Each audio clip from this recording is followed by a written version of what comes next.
Welcome back, episode 36, Get a Grip on Lighting. On today's show, we have Carol McGlogan. Carol McGlogan is the president of Electro-Fed, which is like an association of electrical manufacturers and distributors in Canada, kind of like NEMA and NAD together. On the show, we talked a little bit about internal biases and stuff like that, but she spent a career in the lighting business, man. She worked at Keen Wine Light and Can Light and at Philips. She was their director of marketing, I think it was. So this was a great episode. Thanks, Carol, for coming on the show. Hey, now, this episode of the podcast is brought to you by Keystone Technologies. Go to KEYSTONETECH.com. Greg, go to KeystoneTech.com. Why? Well, today we're talking about their troffer fixture retrofit. I think Matt's going to probably pull it up on the YouTube video. But this is a nice option. You know, we talk about them in terms of being a good retrofit king, where they have all of the LED bulb type that you need for retrofits. But this is actually a fixture. So you can take an existing lens fixture, turn it into a brand new direct indirect troffer, but you keep the housing. So you save some money in terms of labor and in terms of material. And then you give it a brand new look. It's still LED. It lasts long time. It has a great warranty. And the light and the aesthetics look a lot better than a standard tube or a fixture with an acrylic lens. And you know, Greg, I bet that if someone out there, you know, a driver fails on that fixture, I bet you're going to know where to get it. Absolutely. Keystone driver built right into it. So you know you can get it easily. And that's what will fail, if anything, down the line. And to have that peace of mind knowing you know where the driver is, how you get it, makes a ton of sense. Go to KeystoneTech.com. That's KEYSTONETECH.com, baby, KeystoneTech.com. And, of course, this episode of the podcast and every episode previous to this on the GetAGripOnLighting.com website is sponsored by the National Association of Innovative Lighting Distributors. Go to NAILD.org.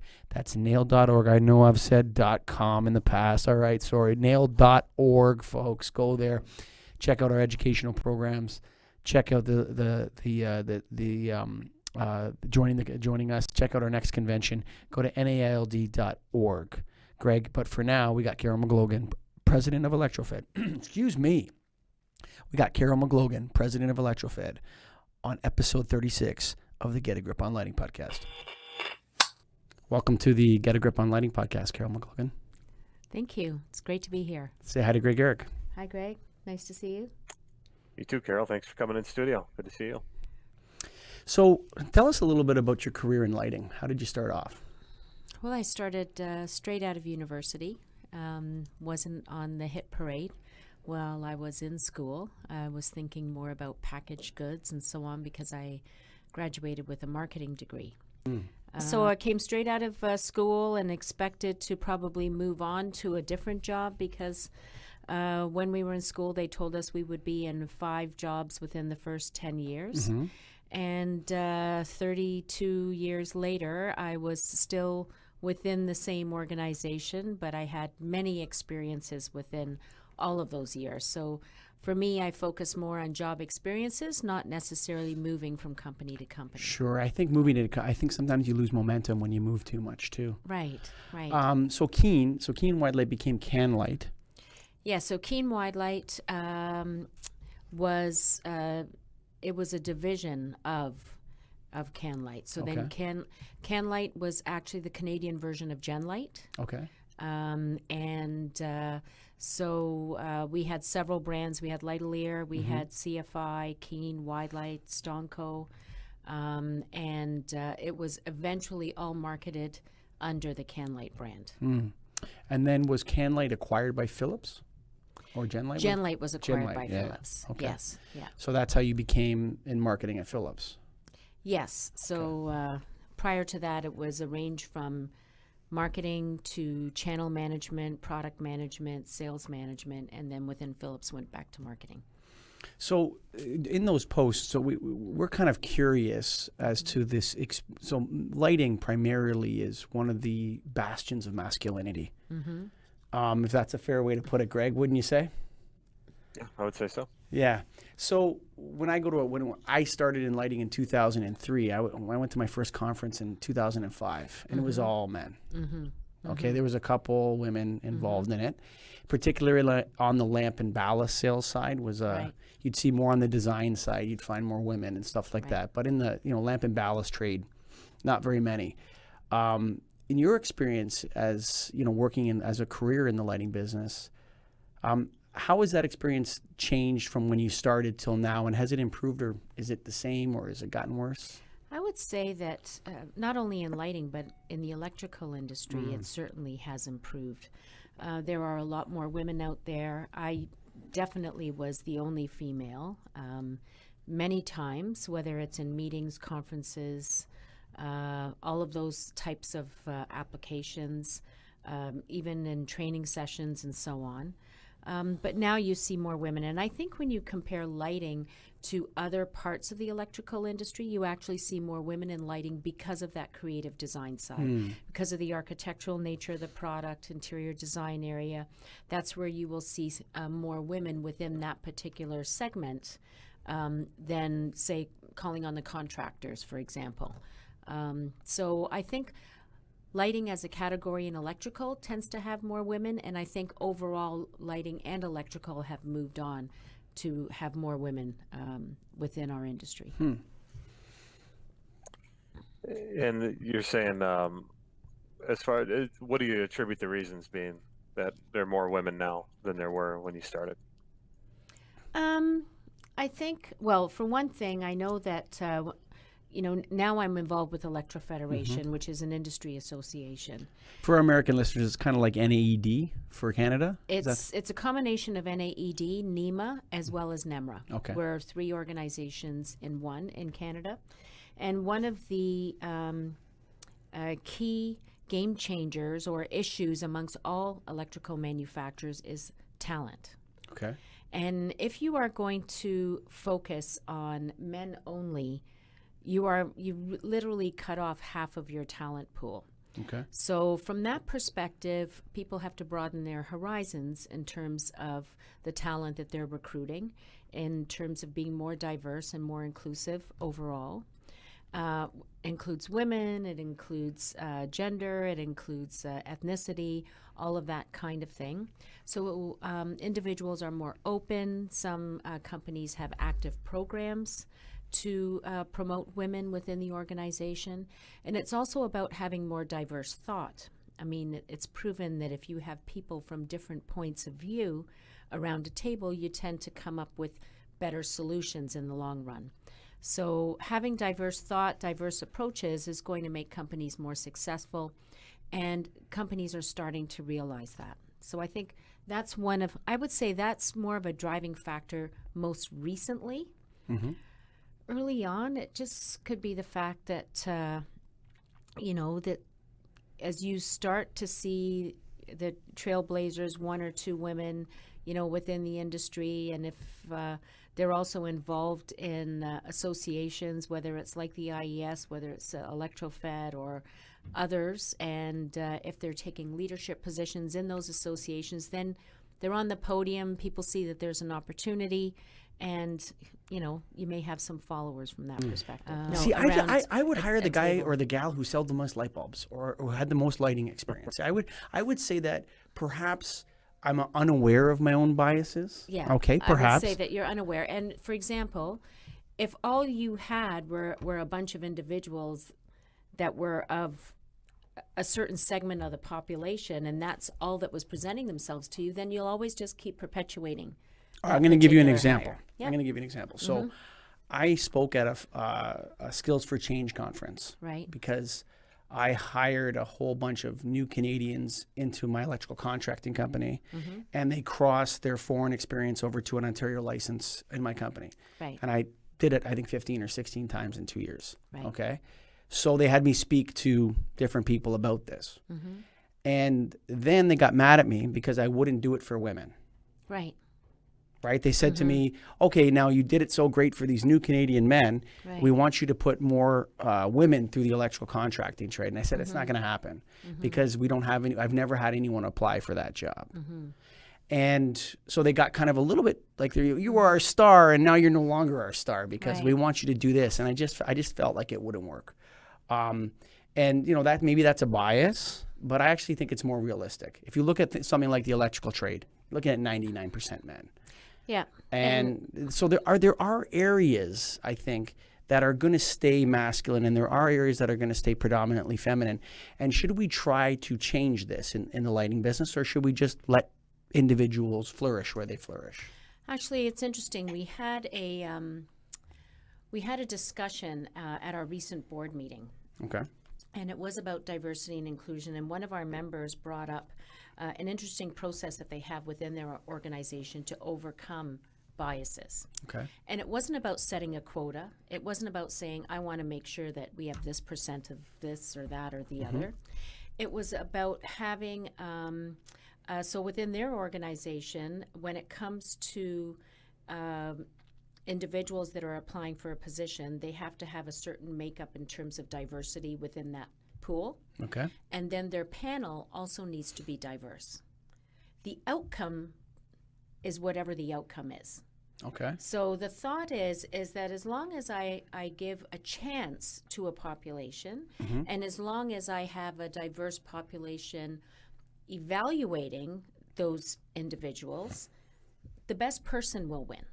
So at the end of the day, it has to be about who will do the best job, who will sell the most light bulbs, who will do the best job with an interior designer, who will do the best job with an electrical engineer, who will do the best job with a But you don't care about contractor. outcomes.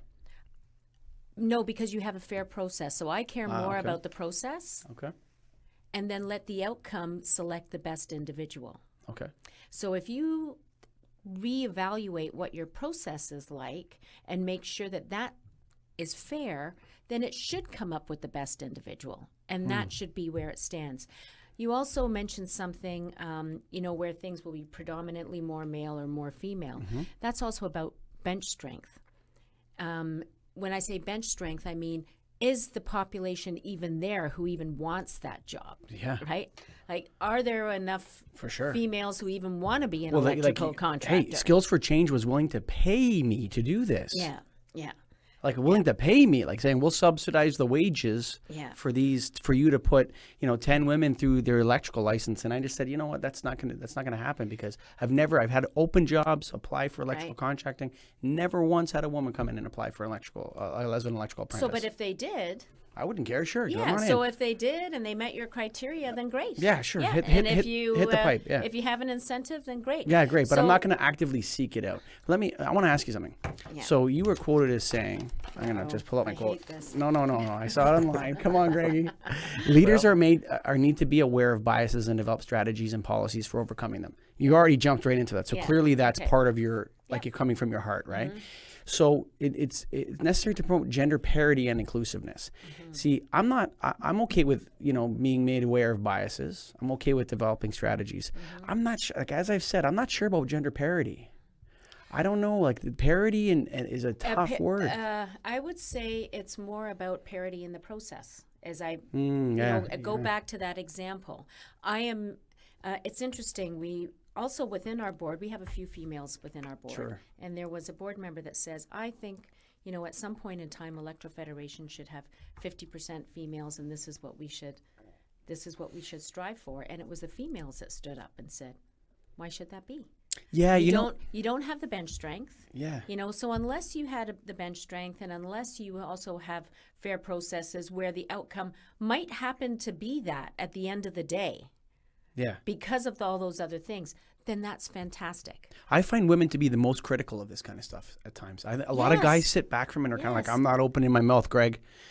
I'm not going to open my mouth and unpack this because I don't want to get in trouble with my Right. wife or get in Right. trouble with my boss or whatever. I'm not going there. I find women to be the most vocal against this kind of thing. Hey, I earned my place here. I wasn't given anything. And as a matter of fact, that's exactly what our female board members talked about, is the fact that they earned their place. They, didn't have anything special. But at the same time, so one part of me says that, I have grown up always saying that I'm not into, the topic Sure. that we're discussing today. But then as we move on to leadership positions, we need to also inspire young women to say, it's fun being in the electrical business. It's fun being in the lighting business. You don't have to be a guy. If you have an aptitude for technical, Sure. and if you have a strategic mind, you can actually differentiate yourself very well within any for of sure. the organizations. If you have good sales skills, and right now is a Yeah. lighting boom, you could go out and Yeah. make money selling light bulbs for sure, Yeah. selling lighting systems to people For for sure. sure. Yeah. Greg, isn't your number one rep? Yeah. Like Yeah, it- number one sales rep is a woman, you know, other than myself. But and then my business partner is a woman too, and I've always had a woman as a boss. I look back and since I started, you know, until now, I guess she's kind of my boss, but she's my partner. But I've always had that relationship, so it's good. But I guess going back, and I got to apologize to you guys, but all the U.S. listeners probably not. I say process instead of process. Sorry. So if it sounds You know what? weird, Everybody catches me on that one. well, you guys Project, are right because process. Michael says that Yeah. too. But as far as the process goes, how would you define that? And in terms of making it fair, like how would you state that? If I know you gave one example, but in terms of how you openly look at all candidates, what's a way to do that? I think you know when Speaking to the mic, Gil, Okay, I think when it comes to education, it's for everybody, men and women, to understand what their own biases are and to be trained on how to overcome those. So whether that's education, whether that's promotion, whether that's dealing with talent that's coming into our industry, whether it's about helping our organizations understand cultural diversity if they're having trouble. So it's about assisting our members with the topic. Sure. And providing some best practices. Some of the very large organizations already have very formal programs in place and already have all of that education in place, but some smaller organizations don't. So let's see what we can do to help everyone. I think I feel a little bit funny when I hear about these corporate re-education programs and inherent bias training. There's different people that speak to it as it being very Orwellian, you know, to talk about. And to me, so the problem, I guess, from my perspective is I grew up in Toronto, okay? Yeah. I'm 40 years old, so I'm not that old. I grew up in a very diverse environment. You know, I think there's different issues geographically with this. So, for example, my brother is an Air Canada pilot, okay? He has no issue at all knowing that people of different ethnic backgrounds can fly airplanes. Right. Like he has friends that are pilots, whatever, this and that. But, you know, apparently Air Canada has to have an inclusiveness training program for their pilots to let them know that, you know, women are able to fly planes. You know, people of color can fly planes. And it seems so ridiculous to me, like really, to have to say that to somebody. Does it not seem ridiculous? Greg, am I crazy here? It may be ridiculous to you, but it may not be ridiculous to others because not everybody thinks the same way as you do. You know, so if you are inherently open because you come from the big city and this is, you know, you've always had culture around you. And as a matter of fact, that was one of the things that we talked about. If you're from Toronto, it's easy. It's so easy because we have such a diverse population that you will generally have more inclusiveness in the big cities. But if you're way out in Timbuktu, it's hard, you know, to diversify. Whether it's impossible in some places. Yeah. So, and it's not about, so we go back again, it's not about the quotas. It's about the process. It's about having the right people in place. And it's also about a national view. I think there's also an issue too. So Greg and I are both owners of our companies, right? So we are, when we look at things, we are completely looking at it through results orientation. Like, what are the results here? And who can I get? Is this person smart? Are they intelligent? You know, do I like them? Do I think they're a fit or whatever? But I think it's more, I think maybe it's more of a, I don't know, Greg, is it an employee thing? I don't know. Because you and I certainly would never, I know for sure that Greg's going to hire the person who's going to sell the most light bulbs, for sure. Same with me. But I think maybe it's an issue when people are put in these positions and they're not the owner, so they can't be like cowboys and do whatever they want. They kind of have to go with what they know.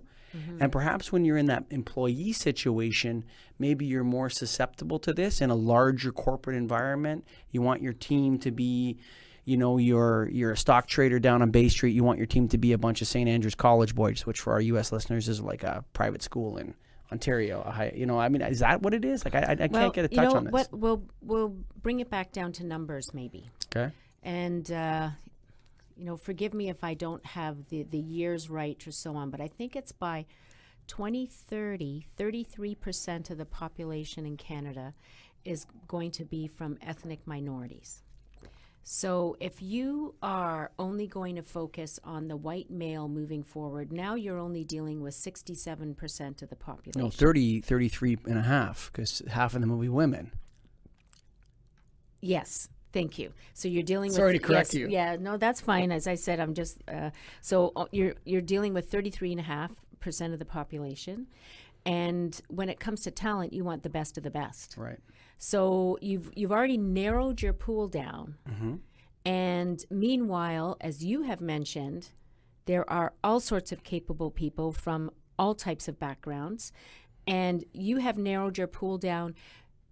And in a way, if your industry doesn't start changing the way they look, those very talented other individuals that aren't in your industry today won't see you as a place that's welcoming to them.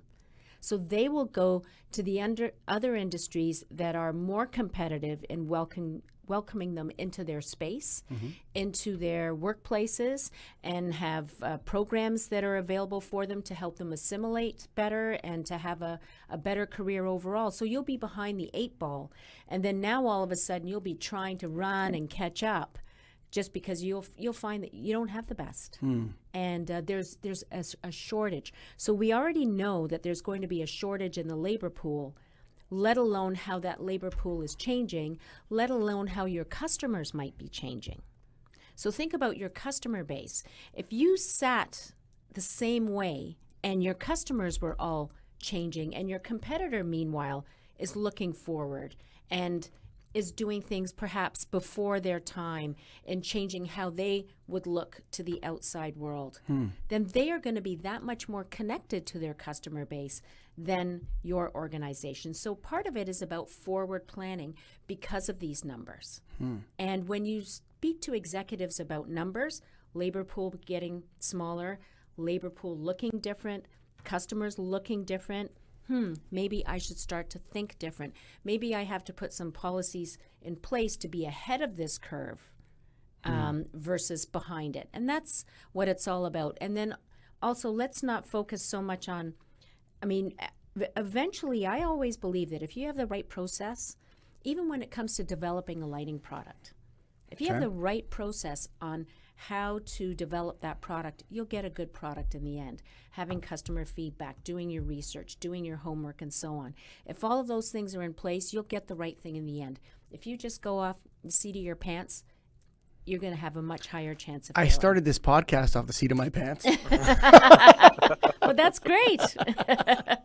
But yes, I agree with you. Sometimes it works. Sometimes it works. You can see that I'm methodical in my approach. Yes. Sure, that's much more likely to be masculine, actually, that methodical thinking. No, I'm just joking. I'm joking. That's fine.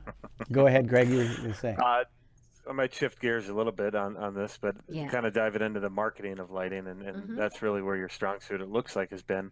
You were the director of marketing in Philips in Canada, or was it Canada, U.S. or Canada? In 2011 to 2017, about 6 years, it sounds like. Yeah. Is that right? And in that time frame, did you see a shift in brand loyalty? That's a good question. That's a good question.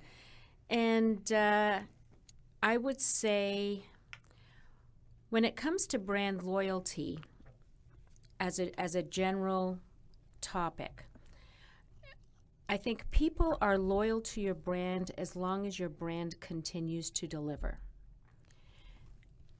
Because as individuals, I think we all feel comfortable with relationships or bonds, whether they're with product or companies or people. But when that brand or product does not deliver, and when I say not deliver, in other words, doesn't adopt the new technology, right? Doesn't spring fast enough forward to take on what's coming in the marketplace, you're forcing your customer to look somewhere else because there is actually maybe a little bit better of a mousetrap. And there's 2 types of better. One, people are doing it a lot cheaper than what you have, and you got a little bit arrogant in thinking that people will always pay, a certain amount of money for what you've got. So there's a lot more players out there, and maybe they'll go that way. And two is that there's a better mousetrap, and especially in lighting, with all of the technology that we've seen in such a short period of time, we've turned product lines absolutely upside down. So when you think about the individuals who had legacy products, the large companies, had the HID, the compact fluorescent, all of those legacy sources, you're talking about revamping your entire product line. And then there's the whole balancing act of letting things go and bringing new things in. You're almost balancing two parts. Where somebody brand new in, hey, I'll just pick whatever's running right now and I'll skip to that and I'll do it a little bit better. I don't have much investment behind me. I can afford to be a little more risky. Yeah, you don't have millions of capital dollars spent on things. Yeah, sure. So, but I think so. The loyalty. You just described the problems with GE, Sylvania, and Philips on the Get a Grip on Lighting podcast. I think, no, Greg?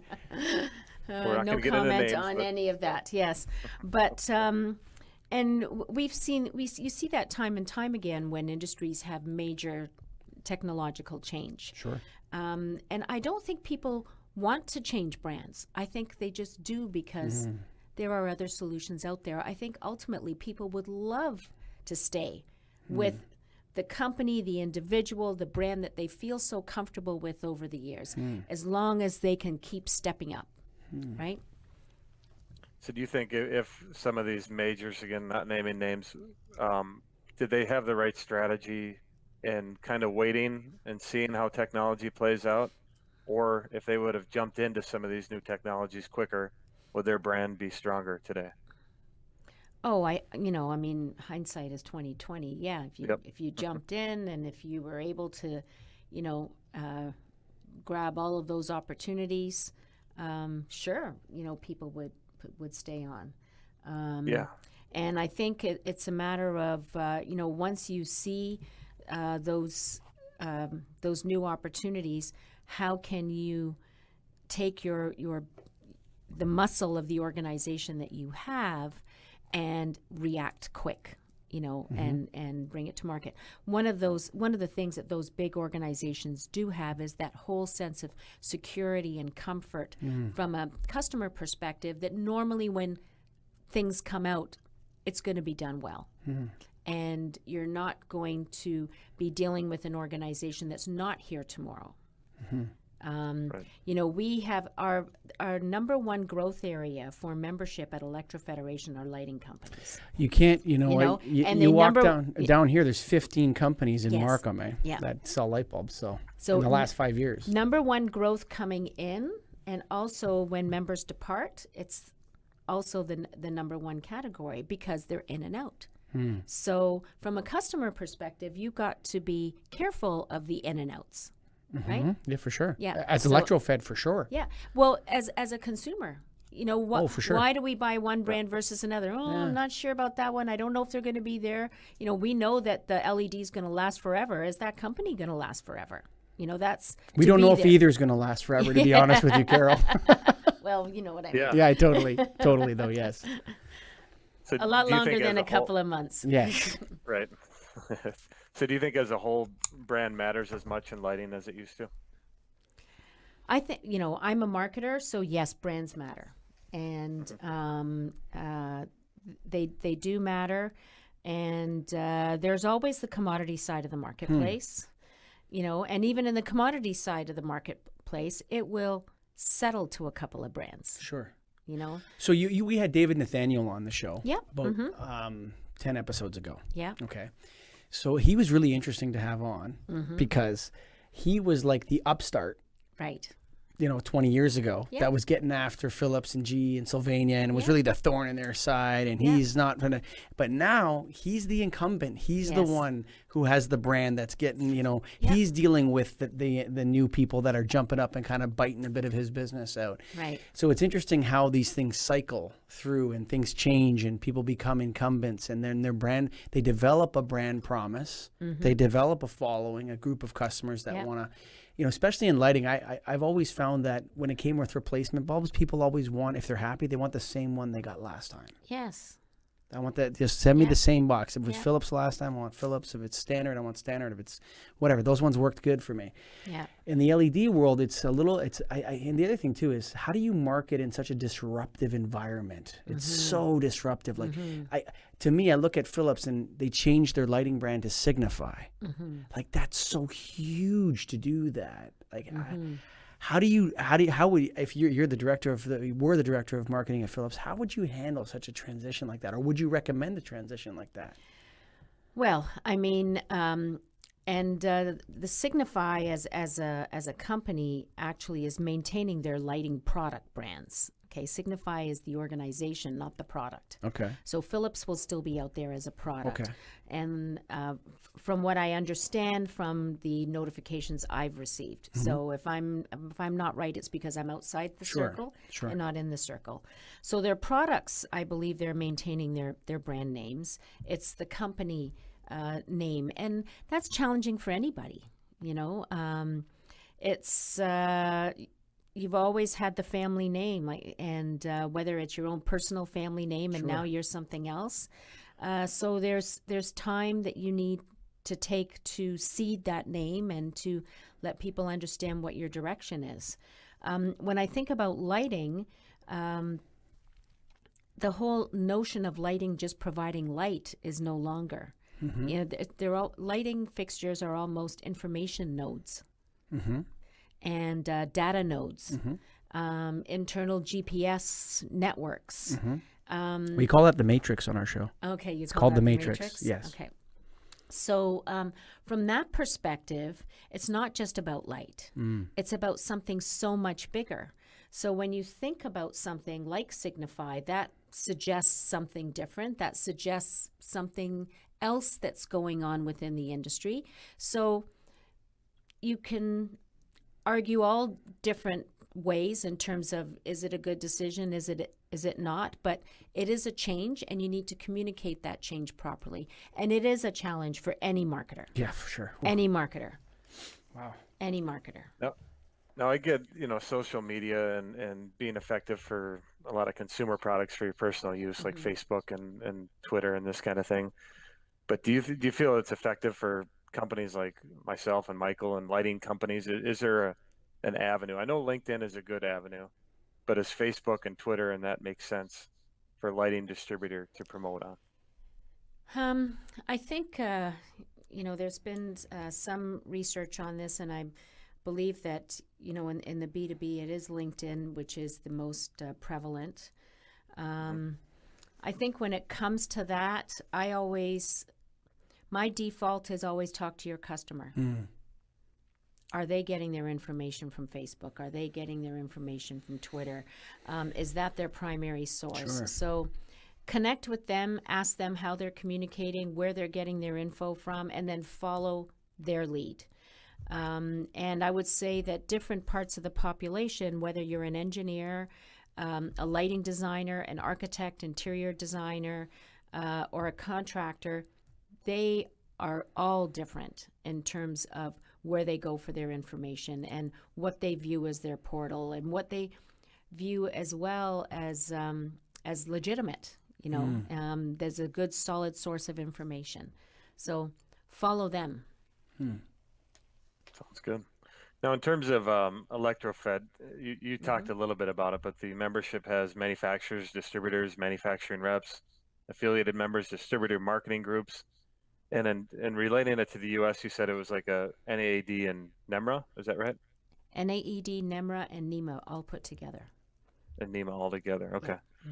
Yeah. And how are you guys able to do that versus separating it out? Has it just always been that way in Canada? No, it actually was separate before. So SEMRA was connected with NEMRA. It was a separate organization. The NAED acronym in Canada was called CEDA, and NEMA was called EMAC. Okay. So, and I don't remember which year it was, but several years ago, they brought all organizations together primarily because the administrative costs of running the smaller organizations were high. So if you can take those administrative costs and spread it out between the three, that's positive. So cost is one area. And then the other area is the fact that when you bring us together as a community, there's a lot of value in that.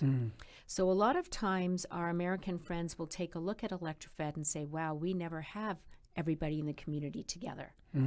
Right. Making decisions on key policies and so on and so forth. So there's the whole community aspect that differentiates us. And, you know, so at the beginning, it could have been through necessity of keeping organizations alive. But at the end, there's extreme benefit from having the community all come together. Cool. Seems like it would make a lot of sense to me. You know, I see the distributor marketing groups that you have. You have partnerships with iMark and AD, it looks like. Yep. They're part of Electro-Fed? Is that how? Or how does that work? They're part of Electro-Fed as members, just like Rexel or Sonepar or Graybar. And a lot of their members, like Gary Electric, EB Horseman, and so on, are members of Electro-Fed. Okay. And so you guys are not a marketing group, or you don't have that aspect where you give back dividends to people who buy it? No. We there's a membership fee. And for that fee, we do things like research documents. We provide statistics for the industry. So distributors and manufacturers report their numbers to us, and we provide market share reporting. We also have a YPN, Young Professionals Network, because we want to bring young people into the industry and have them connect in the industry. We have scholarship programs, we have conferences, we have education. We're connected. We do codes and standards work for manufacturers. We have 10 different product committees that are involved in codes and standards. So, provide lots of support. Yeah, I saw that 2019 Pathfinder it was called, and I was going to ask you a little bit on that. So you guys gather the info by asking your members, and then how accurate do you feel that info is? Do all members participate in the surveys to get you the information? So, so you've mentioned Pathfinder. So Pathfinder is a partnership that we have with Curwell, and Curwell actually produces the information, and we help publish, and we sell through Electro-Federation. In terms of the manufacturer stats and the distributor stats, they're 100% accurate. They're giving the actual numbers. So from a lighting perspective, whether it's the lamps, ballasts, or the fixtures, we're getting detailed numbers on by source, by market, commercial, residential, and industrial, so by region, so that a manufacturer can slice and dice that information and benchmark that information with their organizations for product development, as well as sales and marketing strategies in the field. So though they're definitely 100% because you're getting it from system to system. You guys cover all electrical industry, so what % of your effort and time is focused on lighting versus everything else? Well, we have a lighting section, which is our product section, so 100% of that time is focused there. When it comes to product codes and standards, because lighting is going through such a huge technology change, For sure. it has the biggest list. Right. Okay, it has the biggest list of things that are changing from a codes and standards perspective. Sure. There's a lot to be worked on from a lighting side. And then lighting is, I think we say it's about 22% of electrical within the electrical distributor, so it's a large category. That's grown though. That has grown because I remember when I was there, it was like 15 or 16%. It's grown, I think. Well, I would say it was always around 22, but that's luminaires, and lamps and ballasts. Okay. And yes, it's grown. There's the type of growth that you're experiencing is the price growth. Right. Yes. Right? It's not the volume of product. Right. It's the increase so in then the cost, that will go up and it'll come back down again. Right. So you'll have the ebb and flow. But yes, the category has grown. And one of the ways you can see that the category has grown is all of a sudden distributors we're into having lighting specialists again. Oh, yeah, So for sure. in 1985, we had lighting specialists, and we had all sorts of programs on how to become a lighting specialist and that kind of thing. And then it kind of leveled off because the margins started to suffer. Sure. And so the money wasn't there for a distributor to invest in lighting specialists, but it's back in again. Oh, so for sure. When you see those departments start to open up, you know that it's an attractive category, for sure. Yeah, for sure. There's tons of electrical distributors right up here north of me. Right. And they all have a lighting person on staff now, if not 2 or 3, Right. that are Yeah. selling LED retrofits, doing incentive applications, all this kind of thing. Yeah. Mm-hmm. This whole woman in lighting thing, I think, is a waste of time. We should have just had Carol on to talk about lighting. Forget about the whole woman thing. It is. That's what it's about. Yeah, It's just about, and it's such a fantastic industry. it really is. Yeah. And I've never viewed, this whole thing, women in lighting, I've never viewed it to be a negative. No. I've always viewed it to be a positive because I think, when you're when you walk into a room and there's 200 men or 300 men Sure. and you're just another man, well, it's pretty hard to differentiate yourself. At least when you're in that room. I and always you're thought women had an advantage. yeah, and then you're the female.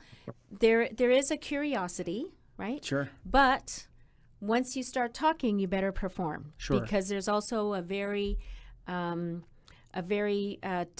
window in terms of whether you move on or not. I think there's just to touch on the topic again quickly, although I think there is a cigar room, golf club kind of thing out there that happens sometimes. But I would say largely, I think women have an advantage for that reason in this business. Yeah. Like if you're listening to a couple people have commented that we haven't had very many women guests on the show. Not intentional at all. Tina Halfpenny came on, but she's not a lighting person, and Dr. Right. Mariana Figueroa is a researcher. So, there's people saying, have someone on. But I always felt like the women that were in the industry were some of the top performers, man. I mean, at Greg's company, his top sales rep, way and above is a female, and a lot of the women in the nailed that I knew were top dogs, like top performers at their company. So the business is open to them to come in here and make serious money and advance their careers for Absolutely. sure. Yeah. I don't see a specific barrier there. Maybe it's a corporate environment thing. I don't know. Yeah, I mean it's. For me, there hasn't been a barrier. There've been challenges. Sure. You have to rise to those challenges. I think, sometimes the barrier could be the women themselves. Yes, that's the other thing too. And, yes. And the reason why I say that is because I was invited to a women's event, and it was this lady who talked about typical female biases. And I was just at an event actually at Siemens, and I asked the women in the audience, I said, okay, so if there was a job posting that was available to you, what percentage of the attributes do you think you need to be able to go for that job? And numbers like 80, 90, or 100% came from the audience, right? Okay. Men, what percent of the attributes do you think you need for the 40%. job? It was like, the numbers were like 50 and 60. Now, that is a fact in terms of that divide. Sure. So just that divide alone, and I know personally myself, Sure. I've had that divide. So somehow there is some type of upbringing that many of us have that we feel that if we don't have 100% of the qualifications, we're not going to make that leap. And if your competitor, being the man, is going to make that leap, of course those senior ranks are going to be filled. Right. So we have to get over our own. We have to realize that if you want to play in that arena, you've got to make the leap. That's about growing. Sure. You don't have to know it all before A you lot get of those there. skills, it's like the idea between courage and bravery. Bravery comes first. You get the courage after you've completed the bravery Right. portion of it, right? Right. It's like, you got to take a chance. You can't say, do you have executive experience? Well, if you don't have any executive experience, but you're great at this, and this, why not? Yeah. Give it a try. Right. And sometimes being an executive is easier than actually being the person doing the work. I mean, I hate to say that. Yeah. Like sometimes it's Yeah. if you have good people below you and you just kind of lean back and say, keep it going. Absolutely. You know, like that's what a good executive will know when not to interrupt things Right. too. You know, so. When it becomes tough is when you have to make the tough decisions. So when the market's good and you've got a great team, as you Sure. mentioned, it is fantastic. It's fun, Sure. right? And you're having a good time. And then things happen like the prices start falling for LED lighting, okay? And the margins aren't as fat as they used to be. Sure. So this infrastructure that you built up, you can no longer sustain, no matter what size of an organization Now you have to are. cut. And that's hard. And that's hard. Yeah. And that's when you're not very nice. And that's, Have you ever when all fired of those- anybody? Yes. A lot, Yes. lot of times, restructuring programs and stuff like that. As a matter of fact, one of the things I remember, you remember Sure. one or two things Sure. from university. It was, I forget which Don't class. do keg stands? No, just joking. I forget which class it was, but the professor said, how many of you are afraid of firing your first employee? And the whole class put their hand up. Sure. And then he said, how many of you are afraid of hiring? Nobody put their hand up. He said, your fear should be the other way around. Other way around, totally. That's He great said, advice. by the time you fire an individual, you have thought about it so long and hard, and you have gained so much evidence that it is probably the right thing to do. Sure. But in hiring, that half an hour interview, the 1 hour interview, and then you cross your fingers. We can all Sure. behave for half an hour or an Sure, hour sure, and impress. Sure. And that individual can do a lot of harm to your organization sure. and culture. So it should be the other way For around. sure. And you know, it's funny you mentioned that because I would say that when I started off as an entrepreneur, as a human resources manager, I was a 0 out of 10. Okay. Really super creative, Right. good at sales, Yeah. that kind of stuff. But Yeah. like dealing with people, like not very good at selecting people, knowing what type of people I needed and all that. I've been able to get that to about a 4 out of 10. But it's probably my worst part of as being an entrepreneur is human resources. And everyone always says to me, well, hire a good human resources manager. I say, that's the problem. I'm not good at hiring. So how do you know I'm going to be good at that even, right? Yeah. So, so it's like a circle, That's right? right. But yeah, it's that's great advice like that. And that stuck with me. For sure. And that stuck with me. And it causes you to be more careful in hiring. Sure. Because you understand that it's much riskier. It's a way bigger commitment. Yeah. For sure. Yeah. Especially in places like there's some places where the employees' rights and the corporation's rights have kind of gone out of balance a little bit. I think. Yeah. There's some areas where that is, and they kind of go like this back and forth as we go forward in time. Things change or Right. whatever. Ontario, I think they're a little way in favor of the employee right now in some areas. And I think what happens is the people that actually need those, like that have been discriminated against or whatever, Right. get crowded out by people Yes. that you go down to the labor board is one place where you can find this. But anyway, we're off topic a little bit here, Greg. Back to either lighting or women in lighting, buddy. What do you got? Anything else for us? I don't think so. I think we had a good podcast session here. Yeah, I think Covered it was a pretty lot. good. Yeah, Carol, you're a star. Thanks for coming on the show. Thank you. It's been a pleasure. Yeah, so Fun. what's the Electro-Fed website, just for our listeners out there? www.electrofed.com. And if you're a lighting distributor and you're out there in Canada and you're looking to join an association, I assume they can join Electro-Fed. Absolutely. Yeah. Or a manufacturer. Or a manufacturer as well. So yeah, we do have some And manufacturers. those lighting agents out there. Agents as well. Go to electrofed.com. Yes. Electrofed.com. All right. Well, thank you very much, Carol McGlogan. You were absolutely lovely to have on the show. Well, and thank you. for our first woman, so great. Enjoyed it. Thank you. All right. Bye for now. Bye. Keystone Technologies, man. Come on. Go to KEYSTONETECH.com, baby. KeystoneTech.com. Greg, tell us about those retrofit kits. So today we're going to talk about the troffer fixture retrofit kit. They come in 2x2 and 2x4. And a lot of times you go into a facility where they have old acrylic lens fixtures, troffers. They might be yellow, they might be cracked, and they want a new look, but they don't want to pay for a new fixture. This is a good in-between. You don't need to change the fixture housing. You can insert it. It makes it give a new updated look that a lot of new construction is going with at a good price and easy to go install.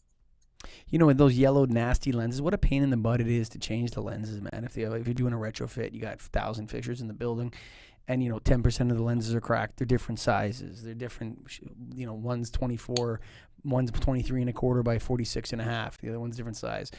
This is a good that good in between solution between a retrofit of just the tubes and buying a whole new fixture and ripping out the fixture. The waste that we create when we do these big trough or fixture replacements in an office is enormous, dude.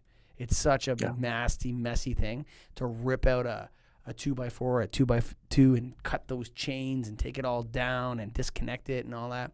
This is a really good solution if the layout of the office is right and you really want to get that nice new look. So go to KeystoneTech.com. That's KeystoneTech.com, baby. And this is the official podcast of the National Association of Innovative Lighting Distributors. I know I've mixed in independent every now and then because we used to be independent lighting distributors, but they changed it. I'm still an independent lighting distributor. Greg is still an independent lighting distributor. So we still have that independence built into the core, but we're also innovative and new and trying to be fresh. We are fresh, man. We're not trying. We're fresh. So go to NAILD.org, man. Take yourself some LS1, maybe an LS Controls, throw in an LS2 if you're good enough, son. So go to NAILD.org for information. Join us. Take some education. Don't be afraid. And, of course, Carol McGlogan was a lovely guest, wasn't she, Greg? Oh, yeah. She's great. A lot of knowledge in lighting and a great history, and it was fun to talk to her. I especially liked when we argued about internal biases. Come on, man. Colligan, shut up sometimes. Go on. That was a fun topic. Was it all right? Yeah. I'm a little bit nervous about how the reception to that one's going to be. But, I thought she handled it very, very professionally and well. Definitely. So, Carol, hey, thanks for coming on the show. You were awesome. Thank you for coming in studio. It was even better. And other than that, folks, see you next time. Episode 36, Get a Grip on Lighting.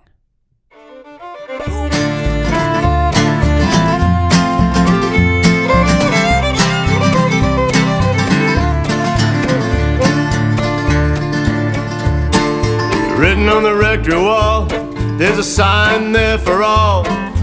You are lost, the Lord is there to find you. Boys, I know it's hard.